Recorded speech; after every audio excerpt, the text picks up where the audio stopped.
In this video, I'm going to do an unboxing of the PowerLite Home Cinema 3010 by Epson. And this is a home cinema projector that's 3D enabled. So let's get to it.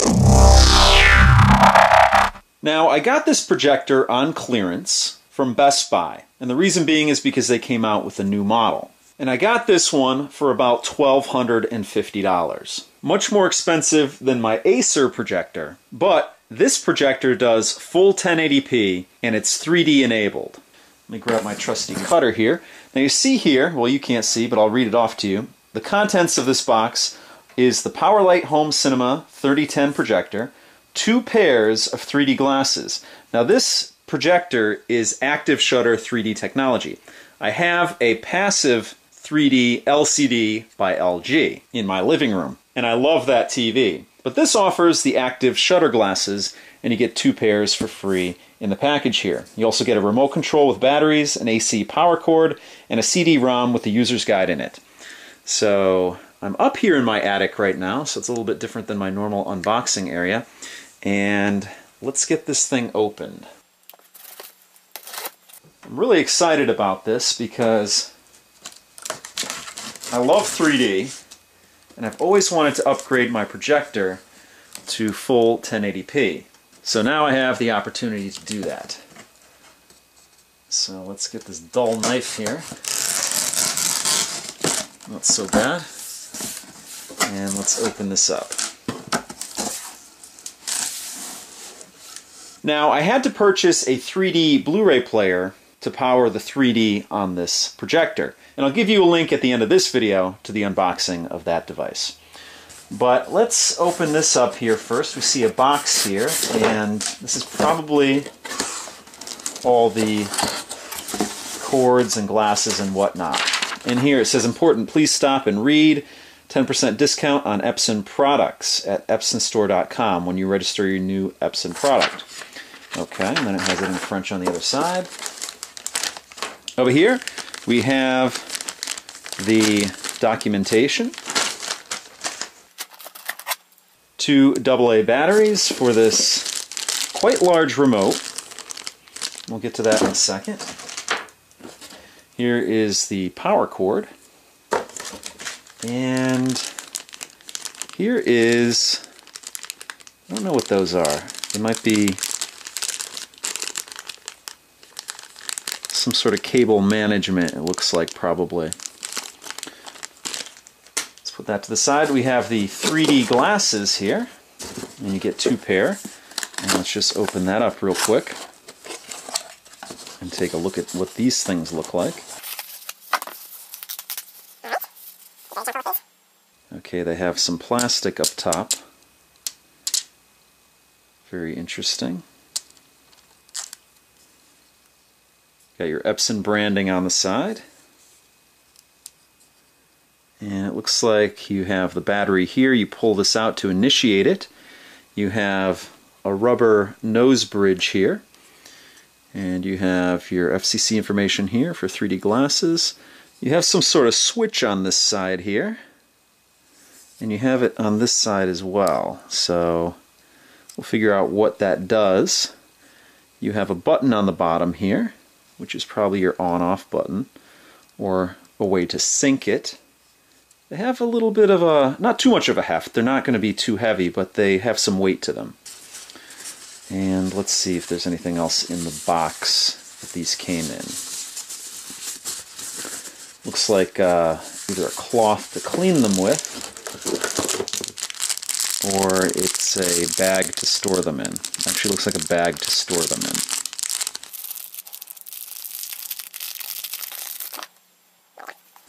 Nice satiny bag to put them in. And then what else do we have? Okay, it does also come with a cleaning cloth and some documentation here. Alright, those switches on the side, I just looked in the instructions there, the switches on the side here enable controlling the this area here. So if you look here, it's actually a mechanical switch that pushes this in or out. and that will push this more in towards your face or further out depending on the size of your head. So that's just basically for comfort there. Alright, let's put that to the side and let's see what else we have in the box here. It looks just like we have the projector here. I don't know if there's anything else. And let's see if I can get this out without too much trouble. Okay, it looks like it lifts straight out here, which is actually very smart. A lot of companies could take some notes from this. It actually pulls the styrofoam right out of the box, which is very cool. So as you can see here, the projector is actually quite large. And let's get this thing open here. It's quite large. It actually has speakers built into it. And I won't be using the built-in speakers because I have a receiver up here that I will be using. But just so you know, it is equipped with speakers. So let's get this styrofoam out of the way. So up front, you'll notice you have two vented areas. This might be some sort of sensor here. You have your lens cap here. Of course, your lens there. Keep that closed. You have your Epson branding here, and it's a white glossy plastic. Up here you have your tight and wide to increase or decrease the size of your picture. You also have another lever here, which probably is your focus. And then you have another lever here, which looks like when you have a projector, sometimes you end up having to adjust the screen because the projector might not be projecting straight, 100% straight onto your screen. So sometimes you have to adjust the image, and that looks like that's what that is. In here, I would assume, is where the bulb is here. And this is generally what the most expensive part of a projector is the bulb. And you only have a certain amount of lifespan on a bulb. So you definitely want to use something like this sparingly. Now, I've had a projector for several years now, actually about 6 years I want to say, maybe 7 years, and I've never had the bulb go out on it. I did replace it because I thought the bulb went out, but it actually was a different problem. And I actually replaced it on this channel here, so if you're interested you can check that out on my Acer projector. But when a bulb goes out on a projector, you hear it because it actually cracks. So I've never actually had that happen to me. This is something, again, I use very sparingly. I don't watch a whole lot of TV, and if I do, I generally watch it in my living room. Up here, it's for special occasions, for movies and whatnot. So let's see what we have here on the controls of this projector here.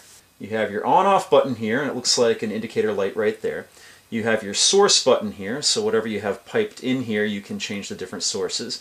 You have your menu, you have an escape key, and then you have some other controls here. It looks like a volume down, volume up, and then adjusting, again, the screen.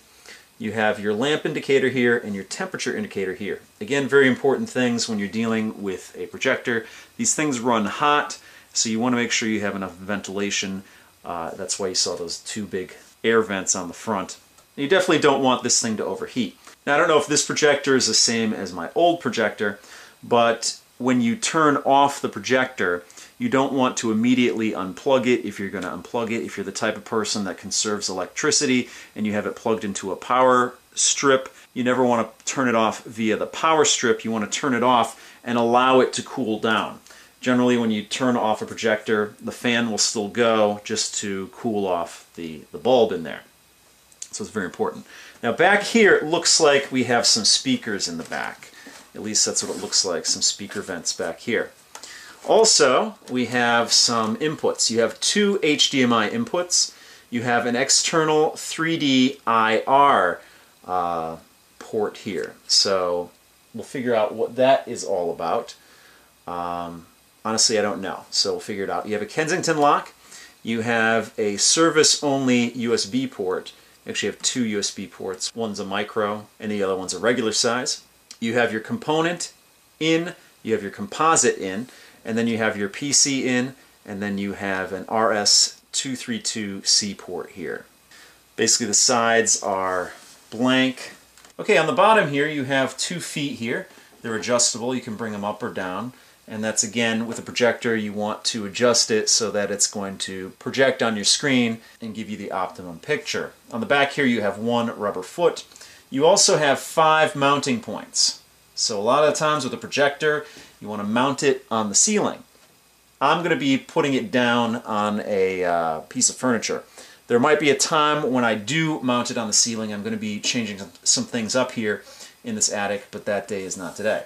So the bottom is a matte white plastic, and that pretty much gives you a tour of this projector here. So let's check out this large remote control. Now up top here you have an on button, you have a standby button, you have a what looks like a brightness button. You have your sources here, and one of them is USB up here.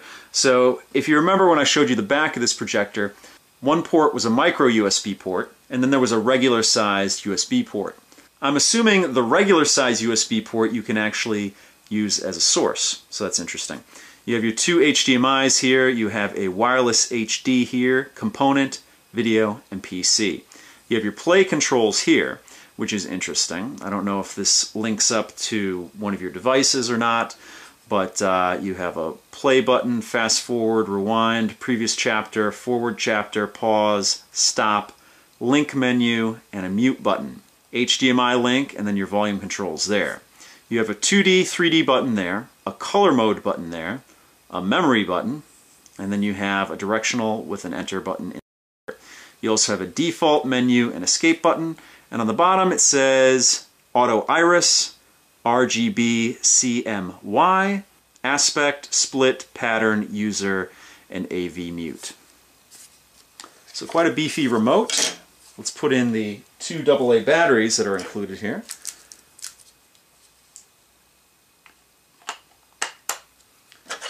And we're ready to go. So that's the Epson PowerLite Home Cinema 3010 3D enabled projector. I can't wait to fire this thing up and try it out. So that pretty much does it for this video. If you have any questions or comments, please post them down below. If you like what you see, please subscribe. And as always, if you want to help out my channel, give me a thumbs up or favorite this video. So thanks so much for watching, and I'll see you guys next time.